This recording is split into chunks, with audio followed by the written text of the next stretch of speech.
भगवान गणेश की पूजा सभी देवताओं में सर्वप्रथम की जाती है। किसी भी शुभ कार्य का आरंभ भगवान गणेश की आराधना के बिना नहीं होता है। जब भी कोई संकट आए तो भगवान गणेश की याद आती है। मान्यता है कि भगवान गणेश को प्रसन्न कर आप अपनी कोई भी इच्छा को पूर्ण कर सकते हैं। इसीलिए प्रत्येक माह भगवान गणेश का व्रत और पूजन किया जाता है। हिंदू पंचांग के अनुसार प्रत्येक मास में 2 चतुर्थी पड़ती हैं। एक शुक्ल पक्ष में अमावस्या या उसके बाद की चतुर्थी और दूसरी कृष्ण पक्ष में पूर्णिमा या उसके बाद की चतुर्थी। अमावस्या या उसके बाद की चतुर्थी को विनायक चतुर्थी कहा जाता है, जबकि कृष्ण पक्ष में पूर्णिमा या उसके बाद की चतुर्थी को संकष्टी चतुर्थी का व्रत किया जाता है। आज हम आपको विनायक चतुर्थी व्रत का महत्व व उसकी पौराणिक कथा को सुनाने जा रहे हैं, तो आप इस कथा का संपूर्ण श्रवण करिएगा, जिससे कि भगवान गणेश आपके सभी कष्टों को दूर करें और घर में सुख शांति व समृद्धि का वास हो। नमस्कार और स्वागत है आपका सनातन ज्ञान और संस्कार चैनल पे। विनायक चतुर्थी को वरद विनायक चतुर्थी भी कहा जाता है। वरद यानी ईश्वर से किसी चीज की कामना करना। मान्यता है कि इस दिन विधि पूर्वक व्रत करने से भगवान गणेश प्रसन्न होते हैं और व्रती को भगवान गणेश का आशीर्वाद प्राप्त होता है। भगवान गणेश उसे सद्बुद्धि, विवेक और धैर्य प्रदान करते हैं। यह वो गुण हैं जिनसे कोई भी व्यक्ति अपने जीवन में प्रगति कर सकता है और अपनी कोई भी इच्छा को पूर्ण कर सकता है।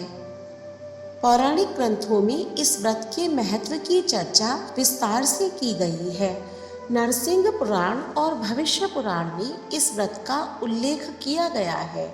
भगवान कृष्ण भी युधिष्ठिर को इस व्रत के महत्व के बारे में बताते हैं। इस व्रत को करने से व्रती को भौतिक सुख के साथ साथ आंतरिक सुख की भी प्राप्ति होती है। उसके जीवन की सभी कष्ट व बाधाएं दूर होती हैं और उसकी प्रगति के सभी मार्ग खुल जाते हैं।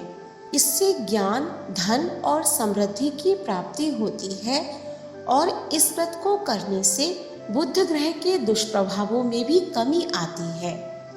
विनायक चतुर्थी के दिन भगवान श्री गणेश की पूजा की जाती है और उन्हें चंदन और हल्दी का तिलक लगाया जाता है।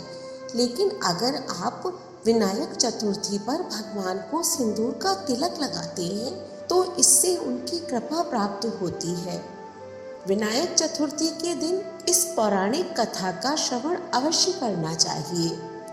श्री गणेश चतुर्थी व्रत की पौराणिक कथा के अनुसार एक बार भगवान शिव तथा माता पार्वती नर्मदा नदी के किनारे बैठे थे। वहां माता पार्वती ने भगवान शिव से समय व्यतीत करने के लिए चौपड़ खेलने को कहा। शिव जी चौपड़ खेलने के लिए तैयार हो गए, परंतु इस खेल में हार जीत का फैसला कौन करेगा, यह प्रश्न उनके समक्ष उठा।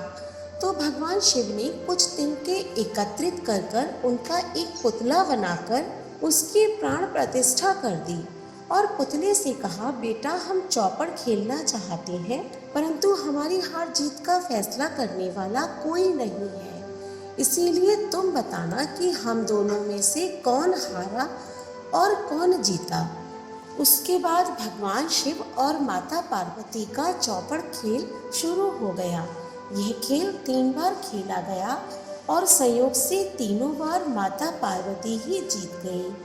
खेल समाप्त होने के बाद बालक से हार जीत का फैसला करने के लिए कहा गया, तो उस बालक ने महादेव को विजयी बताया।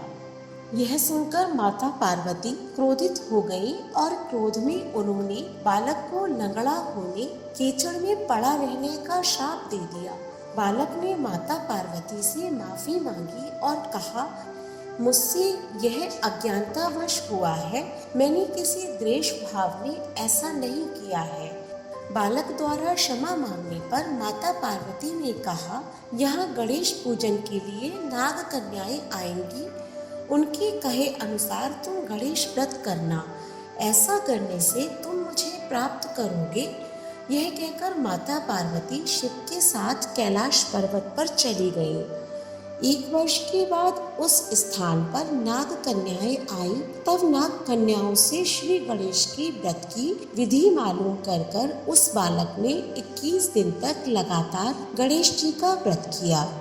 उसकी श्रद्धा से गणेश जी प्रसन्न हुए और उन्होंने बालक को मनोवांछित फल मांगने के लिए कहा। उस पर उस बालक ने कहा, हे विनायक, मुझ में इतनी शक्ति दीजिए कि मैं अपने पैरों से चलकर अपने माता पिता के साथ कैलाश पर्वत पर पहुंच सकूं और वे ये देखकर प्रसन्न हों। तब बालक को वरदान देकर श्री गणेश अंतर्ध्यान हो गए। इसके बाद वह बालक कैलाश पर्वत पर पहुंच गया और कैलाश पर्वत पर पहुंचने की अपनी कथा उसने भगवान शिव को सुनाई।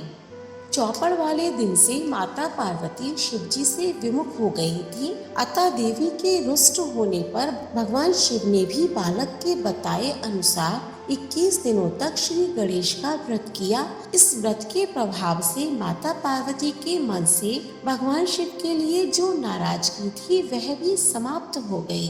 तब यह व्रत विधि भगवान शंकर ने माता पार्वती को बताई। यह सुनकर माता पार्वती के मन में भी अपने पुत्र कार्तिकेय से मिलने की इच्छा जागृत हुई। तब माता पार्वती ने भी 21 दिन तक श्री गणेश का व्रत किया तथा दुर्वा, फूल और लड्डुओं से श्री गणेश जी का पूजन अर्चन किया। व्रत के 21वें दिन कार्तिकेय स्वयं माता पार्वती से आकर मिले। उस दिन से ही श्री गणेश चतुर्थी का यह व्रत समस्त मनोकामनाओं को पूर्ण करने वाला माना जाता है। इस व्रत को करने से मनुष्य के सारे कष्ट दूर होकर मनुष्य को समस्त सुख सुविधाएं प्राप्त होती हैं। बोलिए गणेश भगवान की जय। आप भी विनायक चतुर्थी के दिन इस कथा का श्रवण अवश्य करें, जिससे कि भगवान गणेश आपके सभी मनोरथों को पूर्ण करें। वीडियो अच्छी लगी हो तो इसे लाइक करें और ज़्यादा से ज़्यादा शेयर करें, जिससे और लोग भी इस कथा का श्रवण कर सकें। ऐसी ही धार्मिक वीडियोस देखने के लिए हमारे चैनल को सब्सक्राइब करें। धन्यवाद।